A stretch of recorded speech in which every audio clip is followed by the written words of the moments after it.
ఈ శకునిగాడు సంతోష్ గాడు ఎంటర్ అయ్యింది అంకుల్ 99 అనుకుంటా. బాబాయ్ మా కేసీఆర్ ట్రాన్స్పోర్ట్ మినిస్టర్ ఉన్నప్పుడు వాడు ఎంటర్ అయ్యిండు. అప్పటి నుంచి ఈ పార్టీ లాంచ్ అయినప్పటి నుంచి హరీష్తో పాటు ఏంటి అంటే ఇక్కడ మెయిన్గా మీకు చెప్పాల్సిన విషయం, తెలంగాణ ప్రజలకు తెలియాల్సిన విషయం, అంకుల్ కూడా తెలుసు మా ఫ్యామిలీ గురించి. మేము సొంత అంకులని సొంత మేనమామలాగానే పిలుచుకుంటాం. ఎందుకంటే మాకందరికి కూడా దిలీప్ అంకుల్ అంటే యాక్సెస్, ఇంటిమసీ, ఆ రెస్పెక్ట్ ఉంది. శశికళ ఫ్యామిలీ ట్రాప్లో పడి ఈరోజు సొంత కూతురు సొంత తండ్రి మీద ఈరోజు మాట్లాడే దుస్థితి పరిస్థితి వచ్చింది. అవన్నీ కూడా అంకుల్ కూడా ఆ విషయాలు కూడా తెలుసు. ఎప్పుడైతే నేను 10 సంవత్సరాల నుంచి కాంగ్రెస్ పార్టీలో చేరి అక్కడున్న లోపాలు ఎత్తి చూపుతున్నప్పుడు సరి చేసుకోకపోవడం వల్లనే ఈ రోజు కన్న కూతురు కవిత కూడా ఈ పరిస్థితి వచ్చింది. అన్న కూతురును అని నన్ను ఆగం చేసేసిండ్రు. ఫస్ట్ తెలివిగా ఈ శకునిగాడు వని ఫ్యామిలీ మా హస్బెండ్ జరిపేసిండ్రు ఫస్ట్. ఆ తర్వాత నన్ను జరిపేసిండ్రు. అట్లా one by one Dilip uncle కూడా బయటకు వెళ్ళిపోయేటట్టు చేసిండ్రు. అంకుల్ ఉన్నారు కదా, చెప్తారు కదా. అంటే రమ్య గారు అట్లా వాడు వీడు అనద్దు కాదండి. ఓకే సారీ మామూలుగా వాడుకలో అట్లాంటిదా? ఇదేం అన్పార్లమెంటరీ కాదు కదండి. అంటే ఇప్పుడు మేము ఎంత నష్టపోయినాం, ఎంత కష్టపడ్డాం. నేను కూడా 10 సంవత్సరాల నుంచి తెలంగాణ ప్రజలకు కానివ్వండి, మా కమ్యూనిటీ ముందు కానివ్వండి, ఒక అన్న కూతురు ఈ రకంగా ఎందుకు మాట్లాడుతుంది, ఎందుకు విభేదిస్తుంది కేసీఆర్ను అని నేను ఎన్ని అవమానాలు ఎదుర్కొన్నా, నేను ఎంత కష్టపడ్డా, ఎంత నష్టపోయినా అనేది నాకు తెలుసు. కాబట్టి జస్ట్ నేను వాడు అన్నా. కానీ వాడు చేసిన వికృతమైన చేష్టలు, నీచమైన చేష్టలు ఎన్ని ఉన్నాయో మాకు తెలుసు అండి. అనుభవించిన లాంటి వాళ్ళకి తెలుసు. జస్ట్ వాడు అన్నదే మీకు కనిపిస్తుంది, కానీ వాడు చేసిన అష్టదరిద్రం పనులు ఈ రోజు ఒక కల్వకుంట్ల ఆడపిల్లను జైలుకు పోయి వచ్చే పరిస్థితి ఈ రోజు కవిత మాట్లాడే దుస్థితి తెచ్చింది అంటే వాడి వల్లనే. డెఫినెట్ గా ఇది ఈ వీడు చేసే నీచ నికృష్ట పనులు కేసీఆర్ వరకు రీచ్ అవ్వవు. రీచ్ కాకుండా అంతా మేనేజ్మెంట్ చేసేదే శోభమ్మ. అక్కడ అసలు సూత్రధారి రిమోట్ అంతా కరీంనగర్ లో శశికళ దగ్గర ఉంటారు. ఆ శశికళ అన్నట్టు ఆమె సంతోష్ వాళ్ళ అమ్మ, మందర పాత్ర ఆమె పోషిస్తుంది, ఈ శోభమ్మ వింటది. ఈ పరిస్థితి ఈ రోజు దాపురించింది.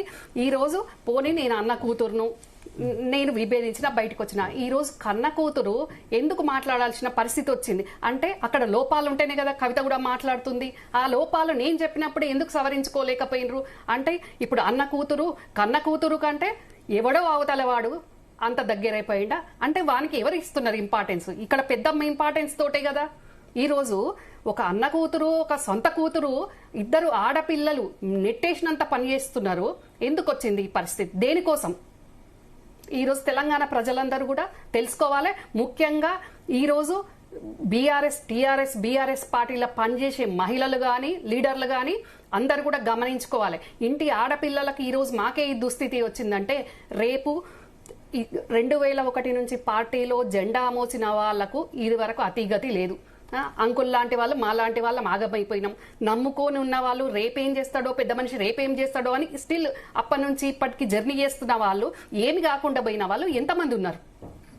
అంటే మీరు అన్నది మీ పరిస్థితే కవితకు సేమ్ రిపీట్ అయిందంటారు, వచ్చిందంటారా? అసలు ఇప్పుడు కవిత లిక్కర్ స్కామ్ చేసింది అనేది ఇప్పుడు వరల్డ్ వైడ్ గా అందరు మాట్లాడుకున్నారు, తెలిసింది, జైలుకు పోయింది, వచ్చింది. కానీ ఆ స్కామ్ చేసేటట్టు ప్రేరేపించింది ఎవరు?